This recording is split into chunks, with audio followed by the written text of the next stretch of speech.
It's a big night of high school sports in our community. The News 8 Highlight Zone starts now.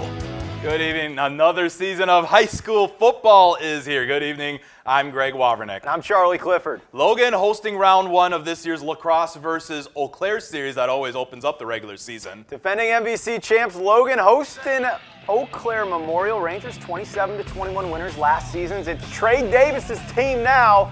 First quarter 7-0 Logan. Old Abe's airing it out. Chris Olness, he's gone. One of two big grabs on the night for Olness, and it's 7 apiece.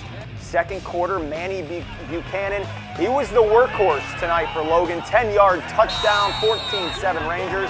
It's a 14-14 ball game. Inside 3 minutes to go in the fourth, and Andy Metcalf takes over with two big running catch and runs, setting up this. 3.4 seconds left. Senior Nathan Baker from 36 yards out. Let it rain. That's your ball game. Wow. 17-14. Logan escapes Memorial. Lacrosse Central was set to host Eau Claire North this evening. The game has been postponed until noon tomorrow. The Lacrosse School District in a release saying, quote, the game was canceled out of respect for the family of a Central High School student who died unexpectedly today in lacrosse. Thoughts going out to the Central Red Raiders family. Another traditional week one meeting. Holman versus Chippewa Falls. Last year's game going down to the final seconds. A Vikings 1-point victory. Third quarter action. Chippewa Falls running the counter, and it works. Cole Mjorder takes this one. 45 yards for the score. Cardinals lead at 13-0. Later, Holman trying to get something done on special teams here. Austin Braun blocks the punt. Sets up good field position, but they aren't able to capitalize. Fourth quarter now, Chi High starting to pile it on. Aaron Nez takes the pitch 40 yards for a touchdown. They lead it 28-0. Holman would get a touchdown late, but lose this one 28-7. West Salem opening up their season at home against St. Croix Central. Third quarter, West Salem down 12-10, going for it on fourth down right here. They fall just shy. They turn it over on downs. Ensuing possession for St. Croix Central.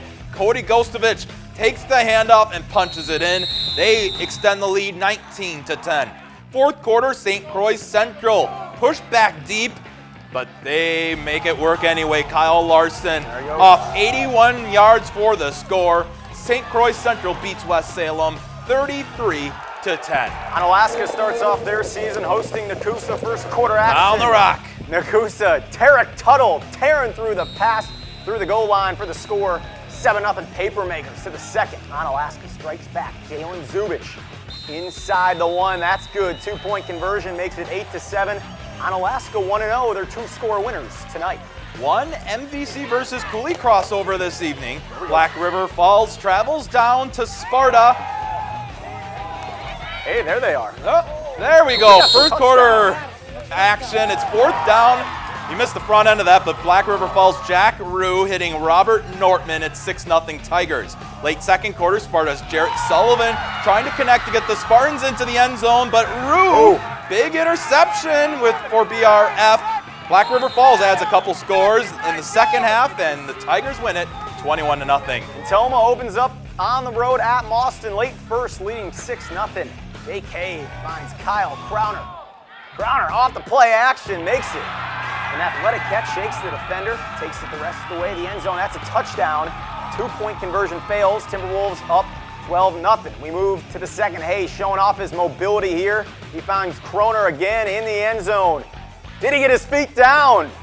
Ref says yes. Timberwolves take a 20-0 lead. Updating you there. Second quarter, Toma up 20-6. Coming up, more Cooley teams to check in on. We still have 8 more games to get to here on the News 8 Highlights, and we're back in 100 seconds. Welcome back to the News 8 Highlight Zone. Westby All-Conference selection Shane Grand called the quarterback of the team's defense last year, playing safety. Now, also the quarterback of the offense in 2015. Westby opens up the season at Whitehall. Second quarter, Norseman up 14-0 and running the ball with the big returnee, Travis Hoffsleed. Breaking free for a big gain. Norseman driving. Next play, however, Brown with the pass, but it gets intercepted by Whitehall's Austin Powell. Norseman in great field position. 10 seconds left in the half now. Peyton Slobby with a deep pass to Jackson Standifer. for the touchdown. That's all Whitehall would get, however, in this game. Westby rolls to a 40-6 victory. An inexperienced Luther squad goes on the road at Blair Taylor. Second half, Luther with the football. The handoff to Seth Antoinewicz, and he breaks free. The long run, Knights within the 10-yard line. Couple plays later, here we go, 4th down now. Jeremy Flugie, the pass, Sam Babinick broke it up. That would prove to be big. The final, Luther 14, Blair Taylor 32. Let's check out here. This is Viroqua opening up a new year, hosting Cubas. There we go. There's your touchdown. Oh, this is the Pepin Alma game. Let's get to it here. Lance Johnson, 21 yards out for the score, their first touchdown. Now Trevor Height, a lot of room outside for another touchdown. It's 14-0 Eagles. They're not done yet. How about the third back, Hayden Hake, breaking tackles, 70-yard scamper to add the lead. Then in the second quarter, Logan Carroll shutting the door. He powers it in from 14 yards out. Pepin Alma, a 42-0 winner tonight at Cochrane Felton City. Another D7 program to keep an eye on is Ithaca tonight. They host Cashton in the first quarter. Ithaca gets things started. Cody Klozowski gets the second effort and pushes his way in for a touchdown. After a 2-point conversion, Ithaca leads 8-0. Later on in the quarter, it's Ross Gaston. He gets the score. Ithaca up 14-0. They keep on piling on. Second, Gaston again crossing the goal line to take a 20-0 lead. Ithaca beats Cashton in their opener 40-14. Defending co-Dairyland champs Independence Gilmanton facing Elwood Plum City first quarter. Indy Gill punting, except the ball flies over the punter's head. He's trekking back, trying to get the first down. No, Elmwood Plum in great field position. Couple plays later, the handoff inside, Ryan Asher, that's a touchdown. Elmwood Plum City 40, Indy Gill 21. Let's head to the pit as DeSoto takes on Brookwood. Falcons carry a 7-0 lead into the fourth quarter. Corey Autumn right up the gut from 25 yards out, and they lead at 14-0. DeSoto needing a big play on offense, and they get it. Jeff Alton to Nick Moline. Gets tackled at the 2-yard line. Pirates find the end zone 2 plays later. Very next play from scrimmage after that TD, Jack Hansen, his third touchdown of the day for Brookwood. Brookwood opens up their season with an impressive 21-7 win over DeSoto. Conference foes no longer. Wanawak Center, first game as a member of the Ridge and Valley, hosting Hillsboro. First quarter, Tyler Crandall, you remember him from hoops, takes the handoff up the middle. He fouls a wall of blockers bursting in. Tigers up 8-0. Next possession, it's the other Crandall. I like how they take turns. They like to share. They're great. Better than my daughters right now. These brothers Throwing into the end zone, another score. Tigers up 16 later in the quarter. It's Tommy. He takes it 35 for the touchdown. Hillsboro extends their lead to 24, 52-16. Final. Let's check out some more scores before we even get to these. We've skipped over a couple Cooley games. It was Viroqua losing tonight to Cuba City. Yep. Also, GET a 14-0 victory. And we apologize, we didn't get a score. Arcadia was out in Osceola. Okay, more scores now. Leva Strum, a 48-8 winner over Colfax. New Lisbon, a 45-0 victory tonight. Moving on, Lake Holcomb, Cornell, 36, Augusta 7. No score reported from Lincoln. Necedah falls to Mineral Point on the road, 39-6. Royal falling to Riverdale, 34-14. Wazeeka Steuben Seneca, their first game as a co-op, newly created co-op this season. They lose to Boscobel 30-12, and no score from Weston. Still ahead, we finish our two-a-days football previews with Minnesota's opener up tomorrow.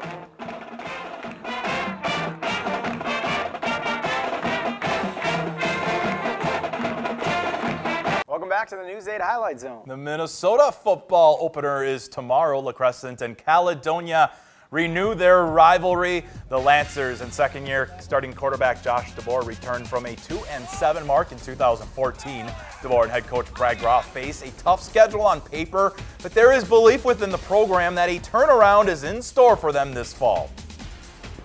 I'll put our schedule up pretty much against any 3A team in the state because, you know, we have eight teams on our schedule. 5 of those 8 teams played in a section championship game last year. 3 of those teams played in a state semifinal game, and 1 team won a state championship. So, you know, it's a great schedule, and that's what you want, because you want to be able to play that kind of schedule to get yourself ready for the postseason. A much different picture in Spring Grove as the Lions racked up 28 wins over the last 3 seasons. The question asked all summer, will this be the year Spring Grove beats Grand Meadow? Grand Meadow ending the Lions season, 3 straight seasons. These two meet the final week of the regular season. A good bet the Lions will see them again in the playoffs. When you have a team like that in your section, you know, you have to prepare over the summer, you know, get your team ready, you know, throughout the entire season for that battle. And, you know, we have a lot of respect for what Coach Sloan and the Superlarks have done. They play football the right way, and we're just, you know, we're really excited to get another crack at them this year.